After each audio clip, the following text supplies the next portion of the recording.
Olá, tudo bem? Espero que todos estejam bem, com a paz de Jesus. E o amor de Maria. Daremos início em Em nome nome do do Pai, Pai, do do Filho Filho e e do do Espírito Espírito Santo. Santo. Amém. Amém. Vamos rezar a oração do Espírito Santo.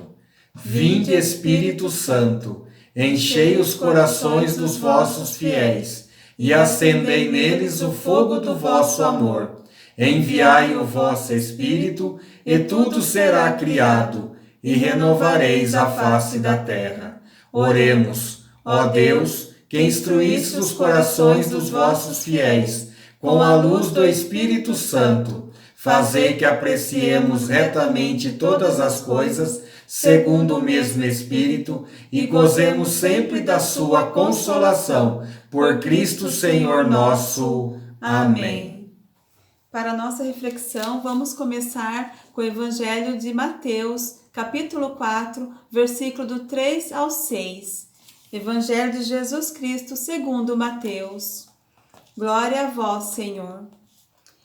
Em alguns, em alguns fariseus se aproximaram de Jesus para tentá-lo. Perguntaram: é permitido divorciar-se da própria mulher por qualquer motivo? Ele respondeu: vocês não leram que desde o princípio o Criador os fez homem e mulher? E disse: por isso o homem deixará pai e mãe e se unirá à sua mulher, e os dois serão uma só carne. De modo que já não são dois, mas uma só carne. Portanto, o que Deus uniu, o homem não separa. Palavra da salvação. Glória A a vós, vós, Senhor. Senhor. Publicado em abril de 2016, a exortação apostólica Amoris Laetitia, ou Alegria do Amor, é um texto resultante dos dois sínodos dos bispos sobre a família, que ocorreram em 2014 e 2015. O Papa Francisco apresenta esse documento que vem nos ajudar a alargar a nossa perspectiva e reavivar a nossa consciência sobre a importância do matrimônio e da família. É um importante documento que nos ajudará a refletir e dialogar na busca de um praxe pastoral mais eficaz, dando-nos coragem e estímulo para ajudar as famílias a buscar as respostas nas suas indagações e dificuldades. A leitura do Evangelho nos remete um pouquinho a entender que naquela época de Jesus, as mulheres não tinham vez e nem voz. E Jesus muda esse contexto, trazendo a mulher para o mesmo nível e patamar do homem, tendo seu verdadeiro valor, sem discriminação, sem preconceito. E depois termina falando do matrimônio, que é a chave essencial para nós hoje da pastoral familiar.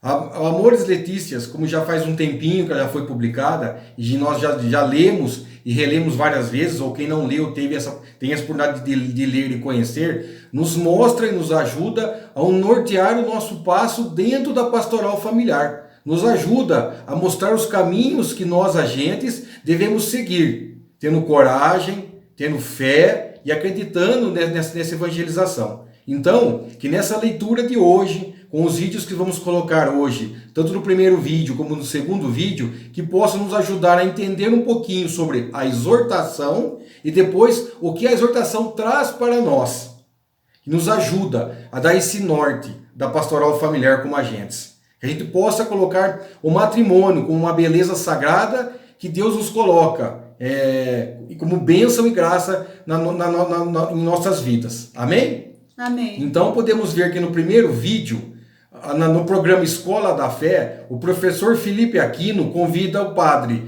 José Eduardo, da Diocese de Osasco, São Paulo, para falar um pouquinho. Ele é doutor em Teologia Moral em Roma e entende profundamente da encíclica da exortação, e onde ele vai explicar um pouquinho da exortação, como ela surgiu um pouquinho rapidamente, como ela é baseada, como foi pensada. No segundo vídeo, é o padre Rafael Uliano, da TV Ubá, que é afiliado da TV Aparecida, que vai refletir sobre os 9 capítulos da exortação do Amores Letícias. Então que vocês possam aproveitar, quem já leu vai só relembrar, quem não leu vai entender um pouquinho e possa ler um pouquinho para nos ajudar nessa caminhada de evangelização às famílias. A gente pode saber que já faz um tempinho, mas os problemas são sempre atuais e estão sempre presentes no nosso dia a dia, no nosso embate. Então, que vocês fiquem com Deus, que Deus abençoe a todos vocês, que vocês possam aproveitar esses vídeos para que nos ajudem na nossa formação. Amém? Um grande abraço a vocês e Deus abençoe a todos. Amém? Amém. Deus abençoe e até a próxima.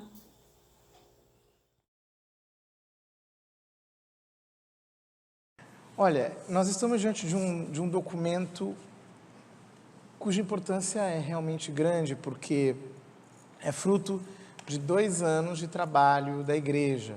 São 2 sínodos dos bispos convocados pelo Papa Francisco, um sínodo extraordinário que aconteceu no ano de 2014 e um sínodo ordinário que aconteceu no ano de 2015. É muito interessante a gente entender o que é um sínodo dos bispos. Às vezes as pessoas ouvem muito falar sobre isso, mas não sabem do que se trata. Sínodo é uma assembleia que reúne representantes dos bispos do mundo inteiro, representantes que são eleitos por cada conferência episcopal e que, de acordo com uma proposta da Igreja, refletem sobre um desafio pastoral concreto. No caso, o desafio pastoral era como lidar com a família. A Igreja já tinha realizado um sínodo sobre a família, que depois foi, digamos assim, recolhido em suas proposições pelo Papa João Paulo II, na exortação apostólica Familiaris Consortio. Mas, no entanto, com a complexidade dos problemas atuais, as dificuldades que as famílias estão enfrentando e como as famílias são importantes para a Igreja, o Santo Padre achou por bem que nós deveríamos refletir mais demoradamente sobre esse assunto. E, de fato, o sínodo se ocupou do tema da família. Dentro de uma dimensão muito importante, a Igreja está focada no tema da nova evangelização. Quer dizer, como falar de Jesus Cristo para o mundo de hoje. E dentro dessa preocupação pastoral mais global, que é a nova evangelização, qual é a importância de nós evangelizarmos a família e evangelizarmos através da família? Em outras palavras, não tem como difundir o Evangelho pela sociedade, não tem como anunciar o Evangelho no mundo de hoje, se a gente não for pela família, se a família não for evangelizada, se a família não for convertida e, sobretudo, se a família não entender que ela é agente de evangelização. Por isso a Igreja parou para considerar o tema da família com todas as suas dificuldades e o fez nesse documento. Portanto, não se trata apenas de enfrentar a realidade da família, mas, sobretudo, de mostrar como essa realidade ainda é idônea para transmitir o Evangelho para as futuras gerações, e ela é o canal privilegiado pelo qual a transmissão do Evangelho pode chegar até longe, aliás, como foi no início da Igreja.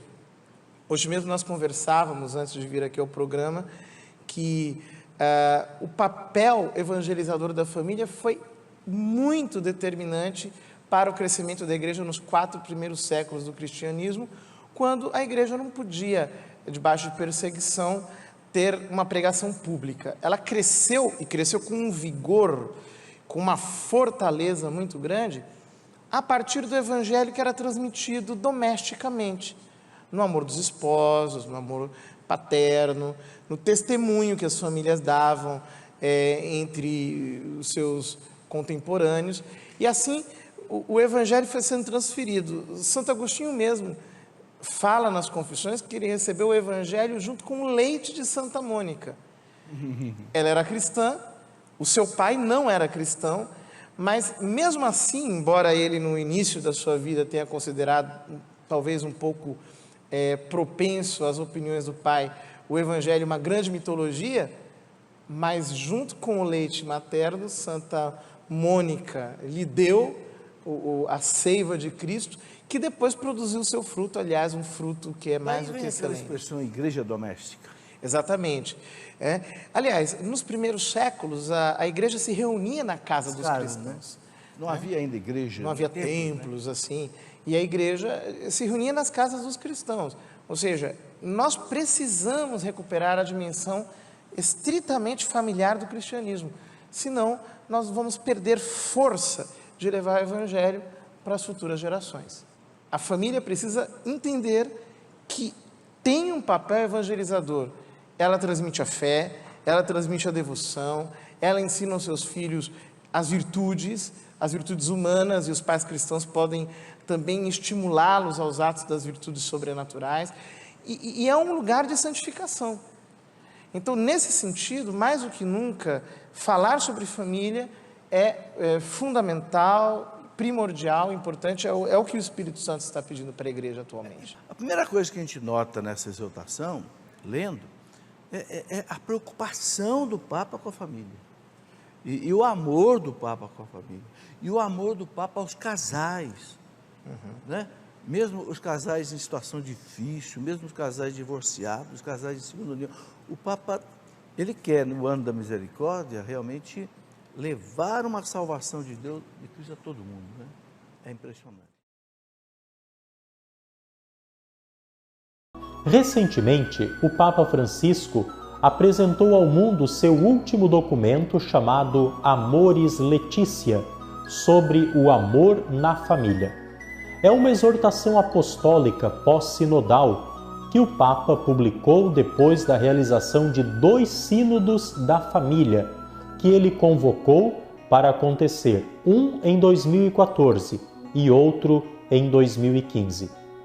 Uma das grandes preocupações do Papa desde o início de seu pontificado é enfrentar o grande problema das famílias.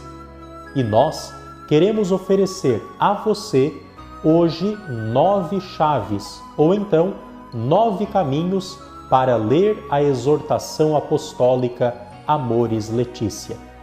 Entre outras coisas, o texto do Papa, que é bastante extenso, com cerca de 270 páginas, reafirma que o matrimônio é a união entre um homem e uma mulher e chama os sacerdotes e também agentes de pastoral a acompanhar os fiéis em situações especiais, para que saibam e sintam que fazem de fato parte da Igreja.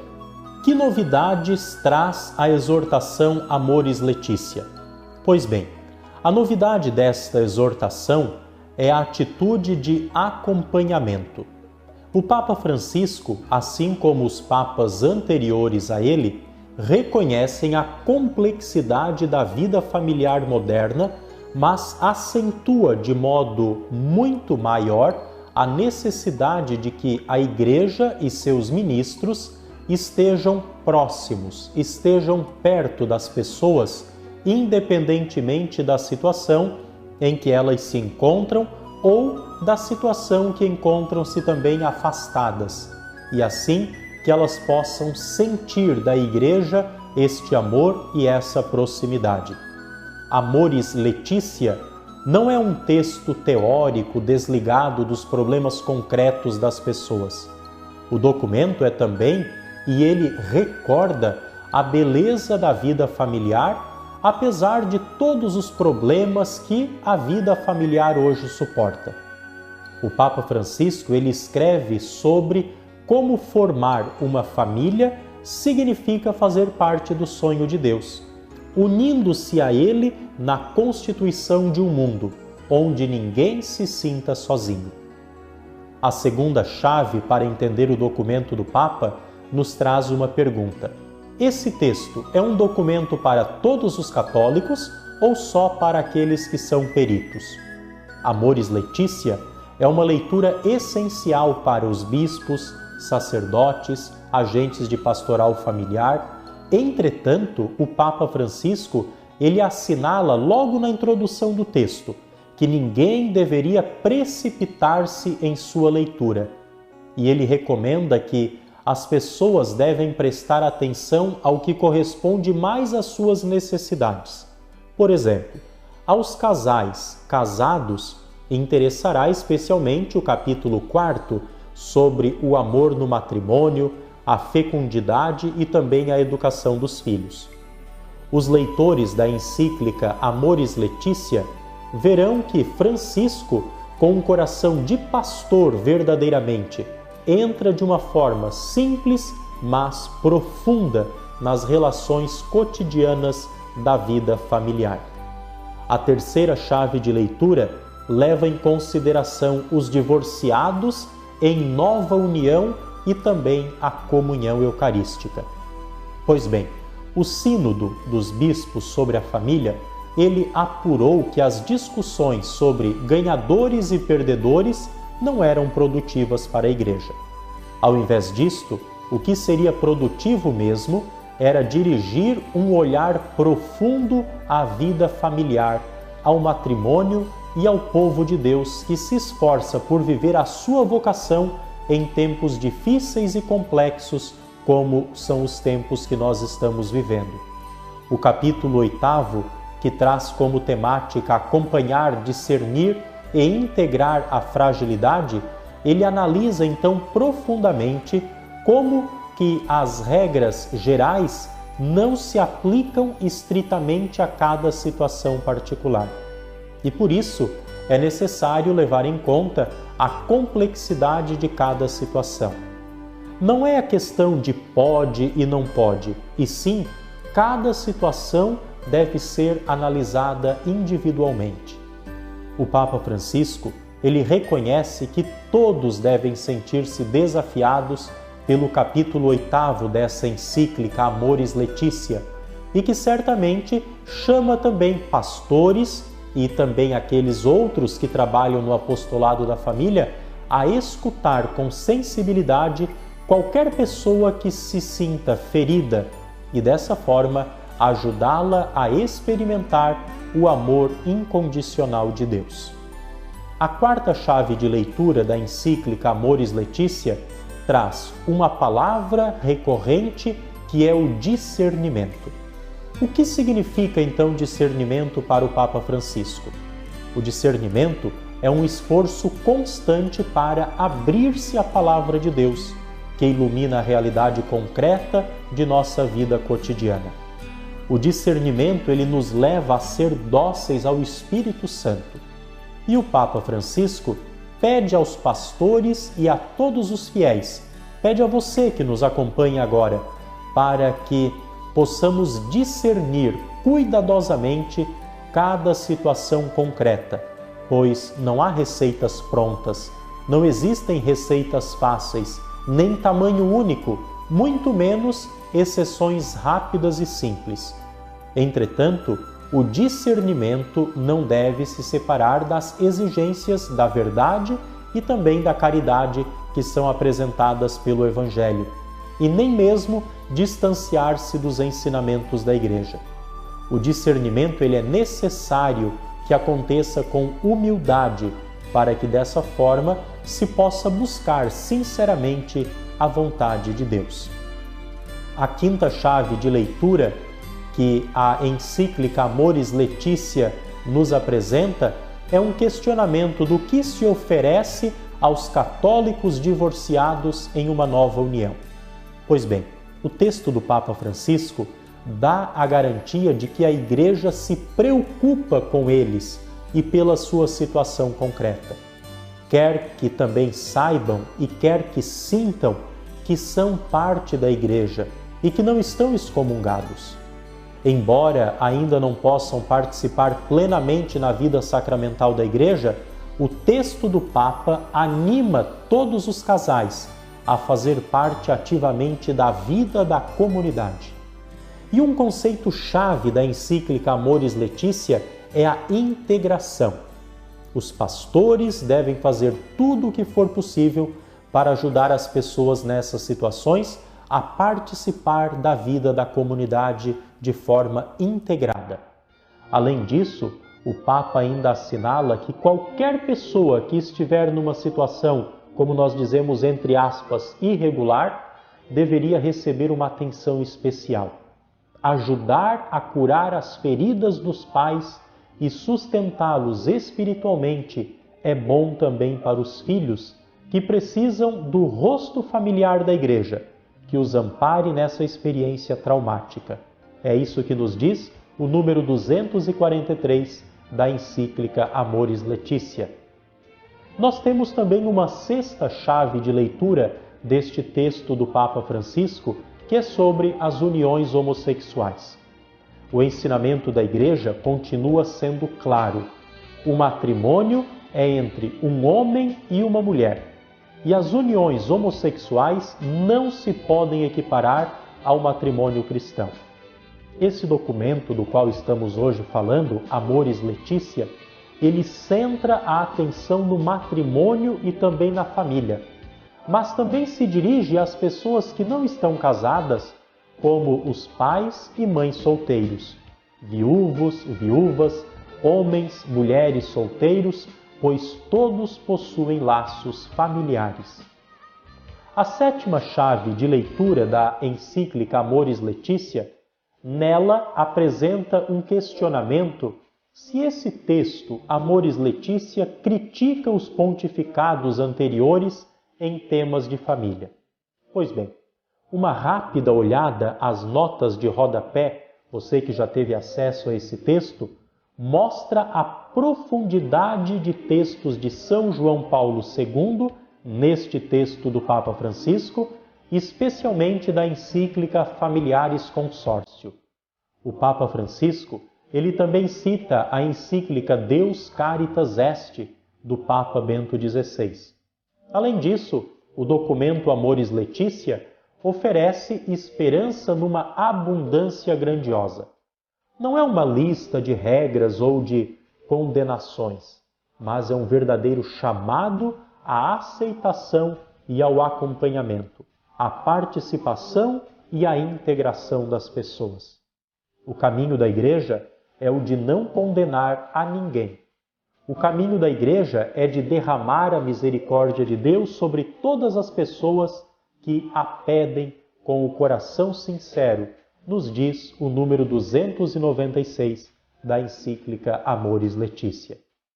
A oitava chave de leitura para este texto do Papa Francisco é a fecundidade no matrimônio. Em vários momentos, esse documento do qual hoje estamos falando, ele faz grande insistência que os filhos são um dom de Deus e uma grande alegria para os seus pais. E também o texto do Papa Francisco cita a encíclica Humanae Vitae, reiterando que os cônjuges devem ser conscientes de suas obrigações em relação à chamada paternidade responsável. Em última análise, a decisão sobre o espaçamento dos nascimentos, o controle da natalidade, pressupõe um diálogo consensual entre marido e mulher. E neste sentido, a encíclica Amoris Laetitia cita o Concílio Vaticano II, sublinhando a importância da formação da consciência, da qual e na qual se sinta a sós com Deus, a pessoa, e que diante de Deus possa decidir pelo melhor. E além disso, impulsiona também este texto da encíclica Amoris Laetitia os métodos naturais de regulação da natalidade. O nono ponto, ou a nona chave de leitura da encíclica Amoris Laetitia, coloca qual o maior desafio dessa encíclica. Olha, o grande desafio, cremos que seja ser esta encíclica lida sem pressa e também ser colocada em prática em nosso dia a dia. O texto da encíclica formula propostas para a Igreja e também para os seus pastores para que acompanhem a família, integrando-a e fazendo da família uma oportunidade de permanecer perto de qualquer pessoa que tenha sofrido os efeitos daquele amor que talvez tenha sido ferido.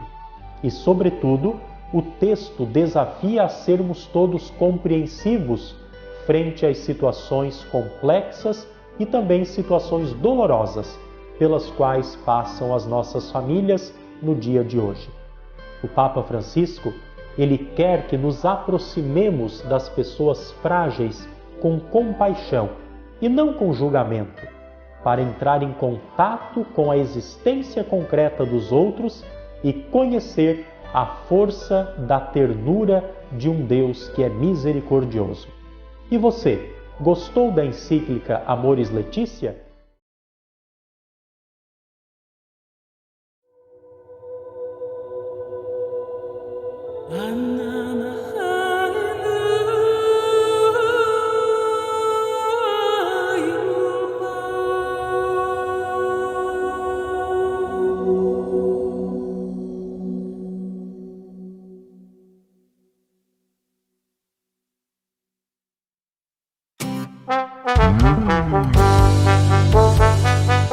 A família como vai? Vai bem, vai bem. Que alegria saber isso, a minha vai assim também. A família como vai? Vai bem, vai bem. Que alegria saber isso, a minha vai assim também.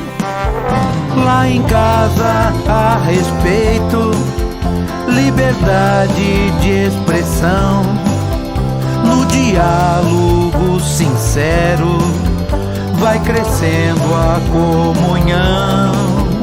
Lá em casa, quando os males atrapalham a situação, a paciência e bom senso, e na cruz iluminação. A família como vai? Vai bem, vai bem. Que alegria saber isso, a minha vai assim também. A família como vai? Vai bem, vai bem. Que alegria saber isso, a minha vai assim também.